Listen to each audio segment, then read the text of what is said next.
Children, in this video we will learn that how we can express the concentration of solution. Children, solution is made up of two or more components which are mixed together to form a homogeneous mixture. Homogeneous mixture ऐसा होता है जिसकी composition बिल्कुल uniform हो, जैसे NaCl और water का mixture होता है। तो स्टूडेंट, कॉन्सेंट्रेशन को रिप्रेजेंट करने के लिए हमारे पास कुछ फॉर्मूला है और कुछ यूनिट्स हैं, तो उनको देखते हैं हम। First one is percentage by मास। तो चिल्ड्रन, परसेंटेज बाय मास इतना ही आसान है जितना मार्क्स की परसेंटेज कैलकुलेट करना होता है। जैसे स्टूडेंट, आपने अपने मार्क्स की परसेंटेज कैलकुलेट करनी हो तो आप अपने मार्क्स ऑब्टेन्ड को टोटल मार्क्स से डिवाइड करके मल्टीप्लाई 100 करते हो। इन द सेम वे अगर इस सोल्यूशन में अगर आप देखो, हमारे पास दो कंपोनेंट है A एंड B, जिनको मिक्स करके आपने सोल्यूशन बनाया है। अगर आपसे percentage by mass A component की हमने कैलकुलेट करनी है तो फॉर्मूला होगा mass of A divide by total mass multiply 100, right. तो टोटल मास हम कैसे कैलकुलेट करेंगे? Mass of A plus mass of B करके। इन द सेम वे अगर हमें percentage of component B calculate करना है तो फॉर्मूला में सिर्फ छोटा सा चेंज है। अब की बार हम मास ऑफ बी को टोटल मास से डिवाइड करेंगे और मल्टीप्लाई 100 करेंगे। नेक्स्ट है स्टूडेंट परसेंटेज बाय वॉल्यूम। तो परसेंटेज बाय वॉल्यूम बिल्कुल हमारे पास मास परसेंटेज जैसा ही है, बट द ओनली डिफरेंस इस बारी हम वॉल्यूम्स की कैलकुलेशन करेंगे। हम करेंगे वॉल्यूम परसेंट ऑफ ए। अगर हमें कैलकुलेट करना है, मतलब ए कंपोनेंट का कैलकुलेट करना है, तो वो रहेगा volume of A divide by total volume multiply 100। अगर हमें बी कंपोनेंट का कैलकुलेट करना होगा तो आप समझ गए होंगे, volume of B divide by total volume multiply 100। Third formula है स्टूडेंट स्ट्रेंथ। स्ट्रेंथ होता है तब हमारे काम आता है अगर हमारे पास सोल्यूट जो है वो सॉलिड है और सॉल्वेंट लिक्विड है, जिससे सोल्यूशन भी होगा लिक्विड। तो स्ट्रेंथ के लिए फॉर्मूला है हमारे पास mass of solute in gram divide by volume of solution in millilitre multiply 100। तो एग्जाम्पल दिया है स्टूडेंट मैंने उसको प्रूव करने के लिए कि if 250 gram of glucose is dissolved in 500 ml of water calculate its strength. तो हम कैसे कैलकुलेट करेंगे? तो हम फॉर्मूला में जाते हैं straight. Strength is equal to mass of sugar, जो सोल्यूट है, सोल्यूट वो होता है जिसको हम सॉल्वेंट में डिसॉल्व करते हैं। तो अगर ग्लूकोज और वाटर के मिक्सचर में देखें तो ग्लूकोज सोल्यूट है और वाटर सॉल्वेंट है। सो मास ऑफ शुगर हमारे पास कितना है? 250, और वाटर कितना है हमारे पास? जो सॉल्वेंट है, वॉल्यूम ऑफ वाटर हमें दे रखा है 500 ml मल्टीप्लाई 100 करेंगे। फॉर्मूला हो जाएगा हमारे पास 250 divide by 500 multiply 100। It will be equal to 50 gram per ml। Student, strength के यूनिट्स भी यही होते हैं, ग्राम per ml। Children, next unit है हमारे पास मोल फ्रैक्शन। मोल फ्रैक्शन है, it is the ratio of number of moles of one components of solution by total moles of all components in the solution. Student, ये बहुत important unit है और बहुत interesting है। For example student, हमारे पास दो component है, ए है और बी है, दोनों ने मिलकर बनाया सोल्यूशन। मैं वंस अगेन यहाँ पे रिवाइज करा दूं आपको, सोल्यूट कौन होता है? जो लेस अमाउंट में होता है और जो लिक्विड में डिसॉल्व होता है। तो यहाँ पर बी को मैंने सोल्यूट माना और ए को सॉल्वेंट। बाय कन्वेंशन ही स्टूडेंट जनरली हम बी को ही सोल्यूट सपोज करते हैं और ए को सॉल्वेंट, जब भी हम फॉर्मूला डिजाइन करते हैं। तो स्टूडेंट, अगर हमारे पास NaCl का मिक्सचर होता वाटर में तो NaCl सोल्यूट होता और वाटर सॉल्वेंट होता, और जो सॉल्टी सोल्यूशन प्रिपेयर होता that is the solution. Now come to the formula. तो फॉर्मूला है हमारे पास, किसका निकाल रहे हैं हम इस बारी? मोल फ्रैक्शन का।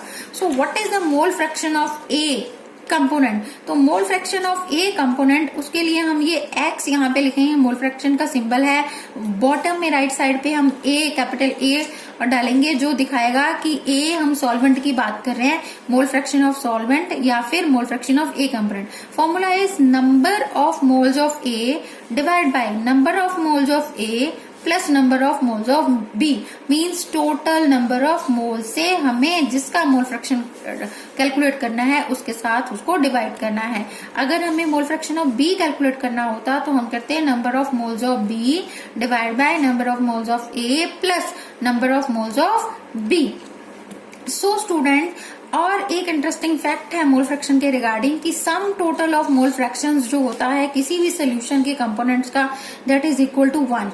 कि जैसे फॉर एग्जांपल इस सोल्यूशन में दो कंपोनेंट हैं ए और बी, तो दोनों का total mole fraction of A plus mole fraction of B is equal to 1। Student, अगर तीन कंपोनेंट होते यहाँ पर तो तीनों कंपोनेंट का टोटल मोल फ्रैक्शन भी इक्वल टू 1 होता, क्योंकि मैथमेटिकली जब आप इसको सॉल्व करोगे, प्लस करोगे वैल्यूज डाल के, तो आंसर 1 आ जाएगा। मोर ओवर मोल फ्रैक्शन का कोई भी यूनिट नहीं होता, क्योंकि मोल्स आपस में कट हो जाते हैं और फाइनली मोल फ्रैक्शन का कोई भी यूनिट नहीं होता। हम इस फॉर्मूला को शॉर्ट फॉर्म में ऐसे भी लिख सकते हैं, mole fraction of A is equal to N stand for number of moles, तो number of moles of A divide by number of moles of A plus number of moles of B. In the same way mole fraction of B will be equal to number of moles of B divide by number of moles of A plus number of moles of B. So children, here is a numerical related to mole fraction, that is calculate mole fraction of benzene in a solution containing 30% by mass in carbon tetrachloride। तो student इस numerical को solve करने के लिए हम सबसे पहले ये देखेंगे कि हमें क्या क्या वैल्यूज गिवन है। तो ध्यान से देखेंगे, मोल फ्रैक्शन ऑफ बेंजीन हमें कैलकुलेट करना है और हमारे पास सोल्यूशन का दिया है 30% by mass in carbon tetrachloride. तो 30% मतलब हमारे पास जब भी परसेंटेज दे रखी हो तो चिल्ड्रन इतना मान लो कि टोटल वेट जो है, टोटल मास जो है वो 100 ग्राम है। 30% बाय मास मीन्स 30 ग्राम उसमें से हमारे पास क्या हो चुका है, बेंजीन, और बाकी 70 जो है वो है हमारे पास carbon tetrachloride.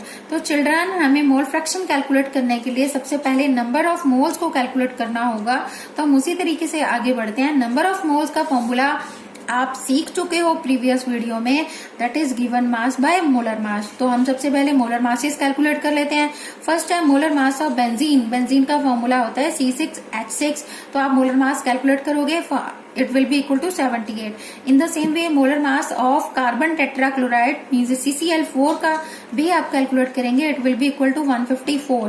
then 30% by mass का मीन्स मैंने अभी बताया आपको, total mass of solution means 100 और मास ऑफ बेंजीन, क्योंकि बेंजीन 30% है तो बेंजीन हो गया 30 ग्राम और मास ऑफ CCl4 हो गया हमारे पास 70 ग्राम। तो सबसे पहला काम हमें करना होगा कि हमें नंबर ऑफ मोल्स कैलकुलेट करने होंगे।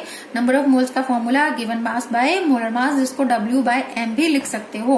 So number of moles of benzene कितने होंगे हमारे पास, 30 ग्राम किसका वेट है, गिवन मास है बेंजीन का, डिवाइड किया उसके मोलर मास 78 से, तो 30 by 78 is equal to 0.38।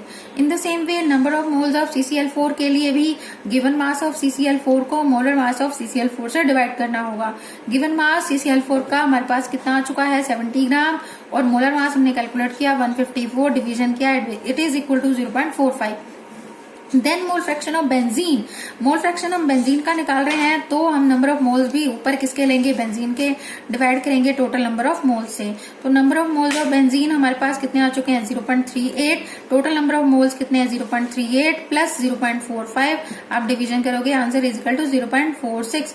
And वो आप पहले ही समझ चुके हो कि मोल फ्रैक्शन का कोई भी यूनिट नहीं होता, क्योंकि आपस में कट हो जाते हैं। So in this way you can calculate the formula of mole fractions.